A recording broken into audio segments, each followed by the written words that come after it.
Assalamualaikum warahmatullahi wabarakatuh. Perkenalkan, nama saya Lina Fitriani dari kelas A3 Pemasaran semester 6. Di sini saya akan membahas sedikit tentang perilaku konsumen dalam konteks bisnis jasa.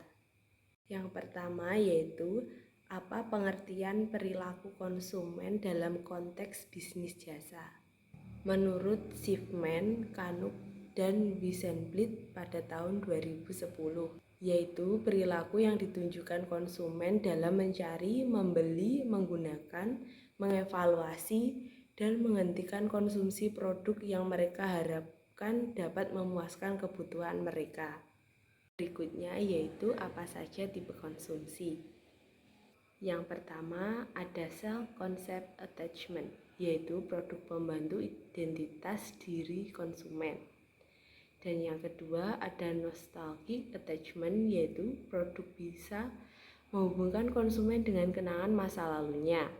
Yang ketiga ada interdependence, yaitu produk menjadi bagian dari rutinitas sehari-hari pelanggan.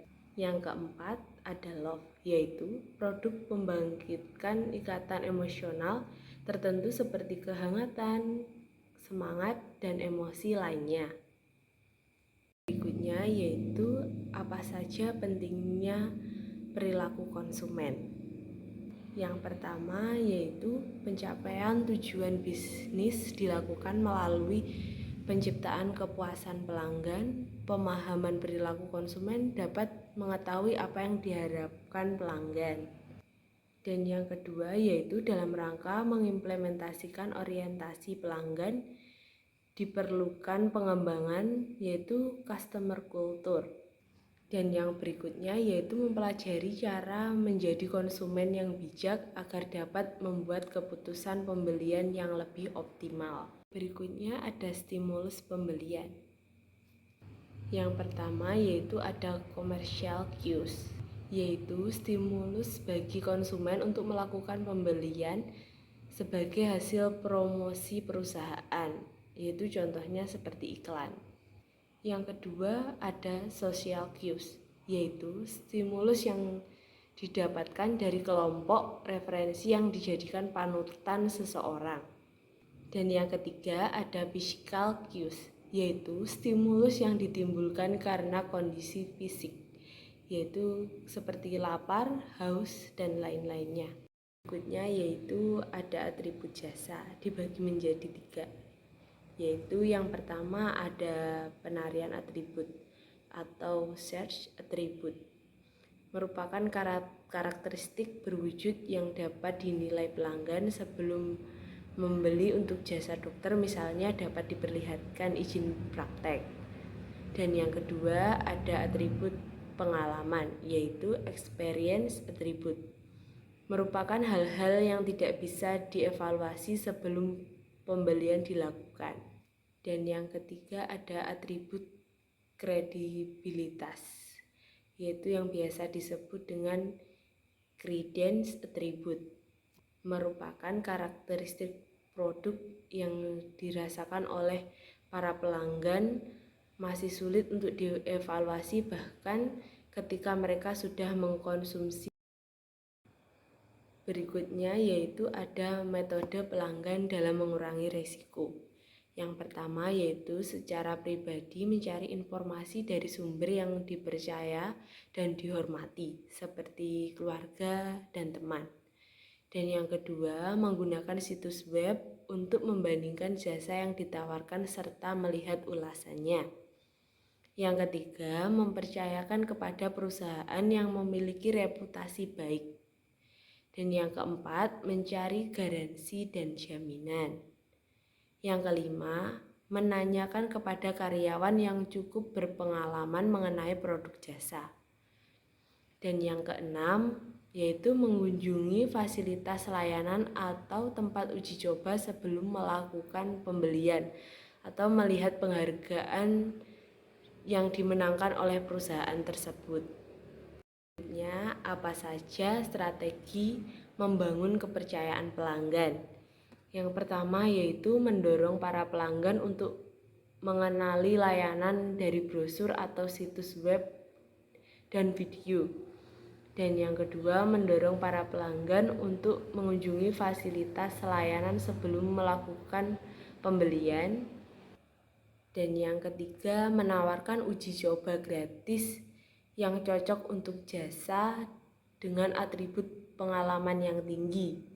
Yang keempat, yaitu iklan yang menunjukkan bukti kualifikasi. Yang kelima, menerapkan prosedur keamanan yang dapat membangun rasa yakin dan percaya. Dan yang keenam, yaitu menawarkan jaminan layanan.